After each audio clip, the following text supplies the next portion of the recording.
Hello everyone, this is Dr. Sheetal, fertility and IVF consultant at Veda Care. So today we will talk about endometriosis. Endometriosis क्या है? Endometriosis एक ऐसी disease है जो एक teenager से लेकर के नियरली रीचिंग मेनोपॉजल लेडी को भी परेशान कर सकती है। इसका इंसिडेंस नियरली 10 to 20% वेमेन में पाया जाता है। अब ये होती कैसे है? It is definitely a genetic implication. कुछ पेशेंट्स के शरीर में इस तरह के जेनेटिक चेंजेस होते हैं कि मेंसेस के टाइम पर जो ब्लीडिंग बाहर गिरती है, थोड़ी ब्लीडिंग तो पेट के अंदर भी नलियों के रास्ते होकर के गिरती है सभी वेमेन में। अब नॉर्मली ये 1 से 2 दिन में ये ब्लीडिंग ड्राई हो जानी चाहिए, पर जिन पेशेंट्स में इससे संबंधित जेनेटिक चेंज पाया जाता है उनमें ये ब्लीडिंग ड्राई अप नहीं होती नेचुरली, रादर इसके क्लॉट्स बन करके वो जमा होने लगती है। सो इस तरीके से शुरुआत होती है एंडोमेट्रियोसिस के डिसीज़ की। अब शुरुआती समय में ये ब्लीडिंग एंड क्लॉटिंग्स जो होते हैं थोड़ी थोड़ी पेट के अंदर पेल्विक एरिया में पेरिटोनियम में जमा होने लगते हैं, जिसे नियरली स्टेज 1 to 2 कहा जाता है डिपेंडिंग अपॉन कितना स्प्रेड है। एंड ओवर द टाइम ये गठान बनाने लगते हैं, क्लॉट के जैसा लम्ब सा बनाने लगते हैं, मोस्ट कॉमनली ओवरीज पर, जिसे एंडोमेट्रियोमा या चॉकलेट सिस्ट भी कहा जाता है, क्योंकि जब ये सिस्ट सर्जरिकली निकाला जाता है तो इसके अंदर एक डार्क चॉकलेट जैसा मटेरियल भरा होता है। This is what is called as reaching stage 3।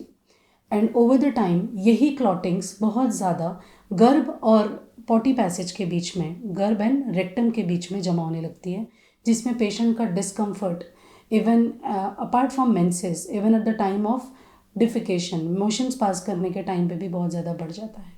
So in short ये थे stages of endometriosis.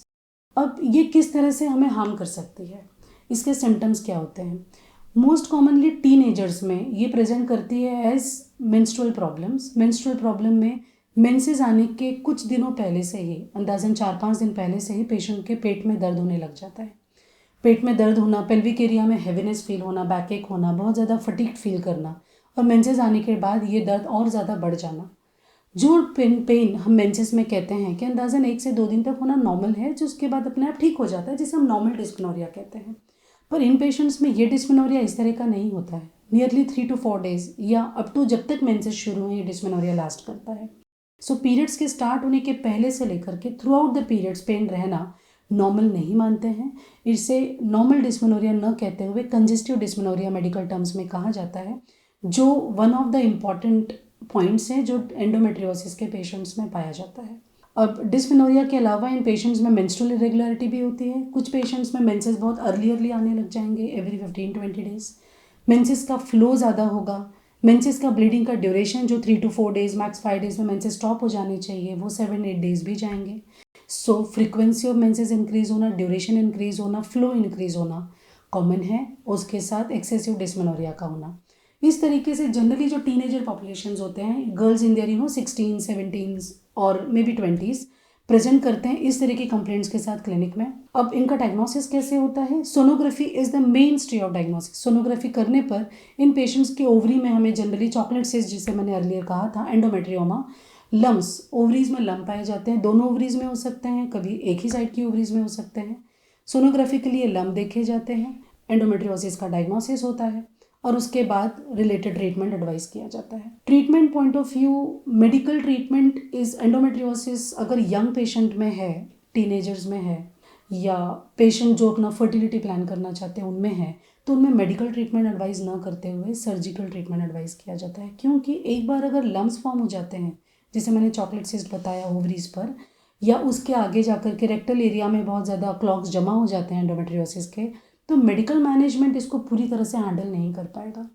Surgically disease को डीबल्क करना, जितना आप क्लियर आउट कर सकते हो करना, उसके बाद मेडिकल मैनेजमेंट से पेशेंट के पेन के लिए एंड लॉन्ग टर्म रिलीफ के लिए, रिकरेंस को कम करने के लिए मेडिकल मैनेजमेंट यूज़ किया जाता है। यहीं पर अगर ये एंडोमेट्रियोसिस नियर मेनोपॉजल या जिसका रिप्रोडक्शन कंप्लीट हो चुका है उन फीमेल्स में अगर पाया जाए, तो उन्हें प्राइमरली हम मेडिकल मैनेजमेंट दे सकते हैं। अगर उससे रिलीफ नहीं आ रहा है तो सर्जिकल के लिए।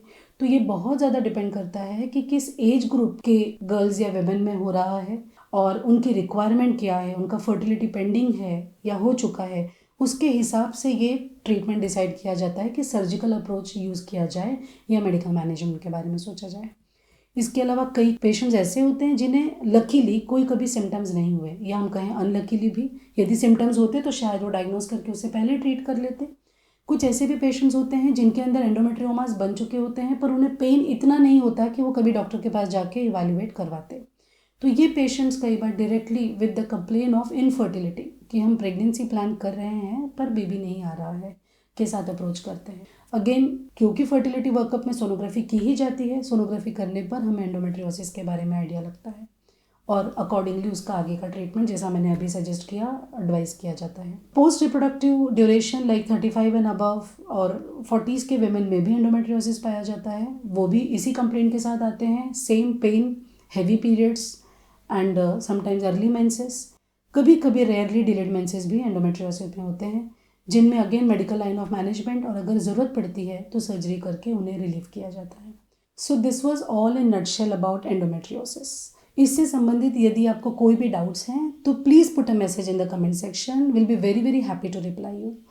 और अगर आप चाहते हैं कि किसी और पर्टिकुलर टॉपिक पे हम वीडियो बनाएं तो आप वो भी हमें ज़रूर सजेस्ट करें। So till then see you all, thank you and bye bye.